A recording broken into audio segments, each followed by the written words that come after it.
Hey everybody, welcome to another episode of DeLoreanTECH, and today I'm going to walk you through the process of how I was able to get these VLEDs V6 Extremes to fit with the DeLorean taillights.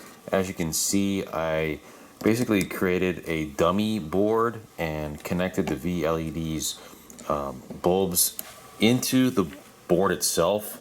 So I took an old board that wasn't working and I cut some holes where each of the sockets used to be, installed the VLEDs.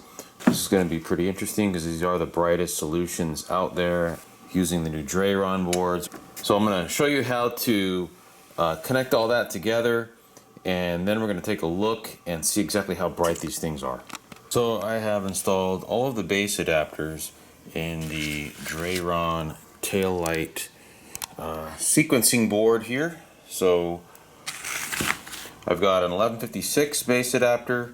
This is for the reverse. Then I've got 3 of the 1157 base adapters.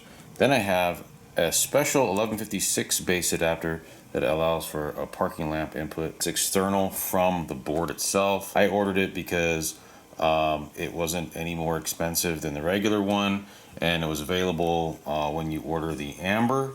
So I went ahead and just added that. Okay, so here's the completed assembly. I had to use these extension cables in order to connect the Drayron board to the VLEDs in here. Once everything's hooked up, just go ahead and conduct the test. Man, that's bright. Okay, looks pretty good. So once you've tested the prototype for Fitment, then you just get your next board and you'll remove the bulbs and basically use this as a template.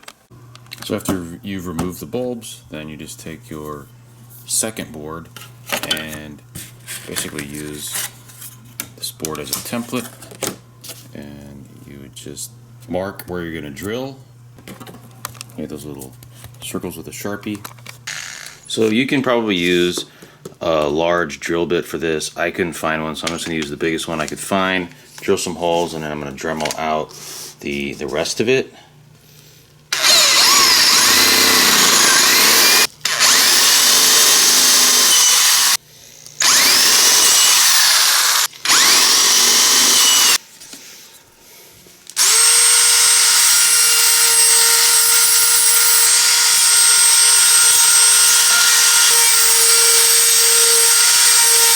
Once you're done with the holes, just use some sandpaper and kind of smooth it all out.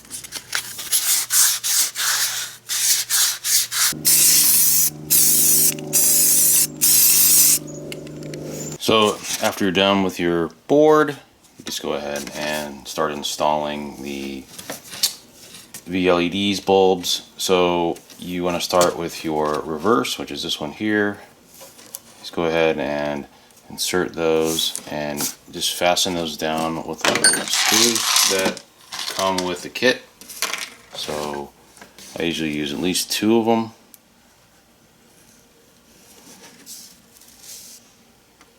And there's these little screw holes that are in there. You can kind of see, so you just want to get those in there. And I usually go on opposite ends just to make sure it doesn't, you don't want these to move around in there.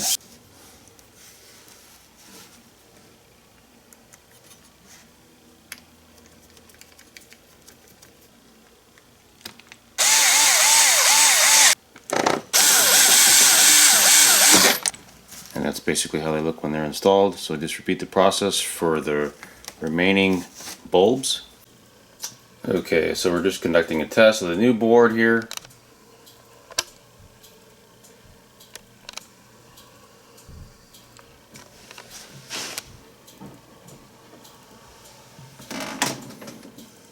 So for the Drayron boards, you're going to want to put your respective base adapters in. So this is pretty easy.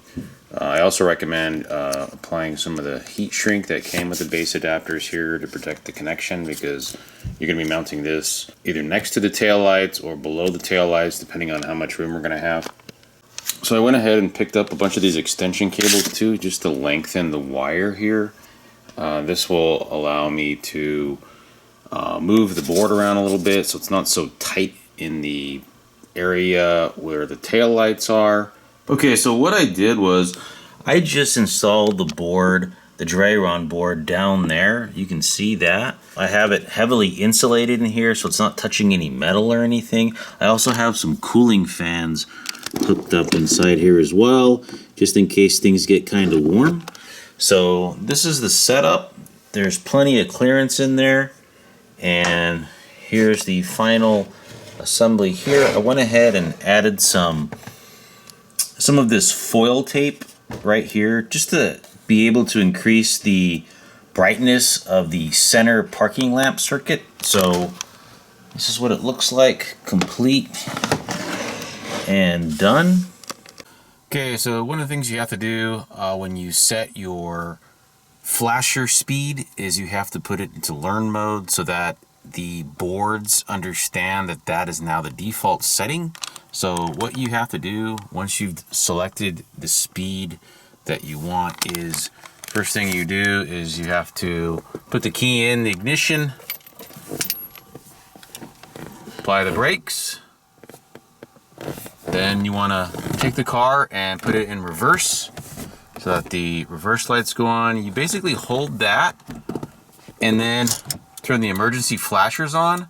And when the emergency flashers detect the same speed consecutively for at least 3 flashes, then it will adopt that flasher speed as its default setting. So you can hold it for a minimum of 20 seconds.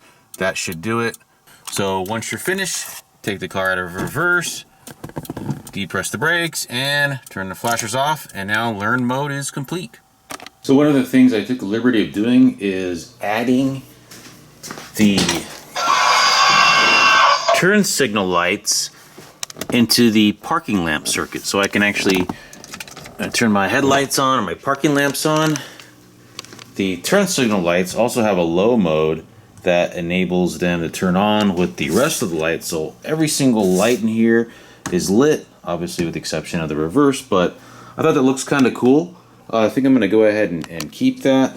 Obviously, more light, the better, right? So the VLEDs that I'm using, the V6s, have a special base adapter you can order for the ambers that allow it to operate as a turn signal light or as a parking lamp and turn signal light, whichever you want, similar to how the 1157 bulbs are being used.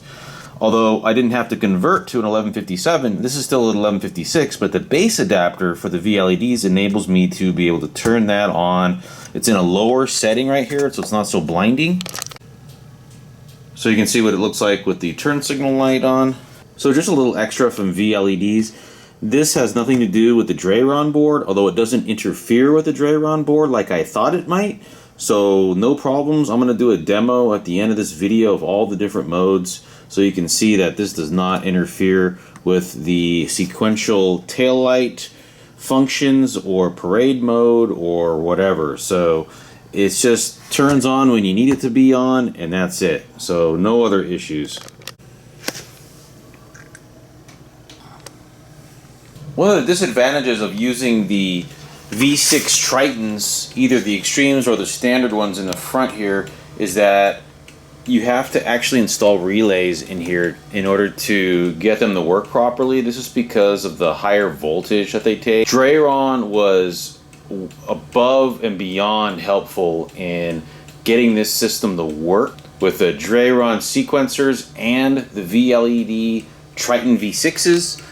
What was happening before was with the sequencers on, these were flickering. So I actually contacted Drayron and they went to work, and believe me, the amount of work and the amount of time they invested in order to get this to work properly is very much appreciated. So props to Drayron for being instrumental in getting this to work. I'm not sure what I would have done to get it to work. I tried other stuff like putting resistors in there, but they figured it out. It's just a couple of relays that are installed in here in addition to the bulbs, and as you can see, they work perfectly fine with the sequencers turning on as well. The sequencer's activated here. So I'm very happy with the results. Alright, so that is the video. I hope you enjoyed it. If you have any questions, go ahead and drop those down below in the comments. And once again, thanks for watching. Oh, and in case you were wondering, I chose sweep over Mustang mode.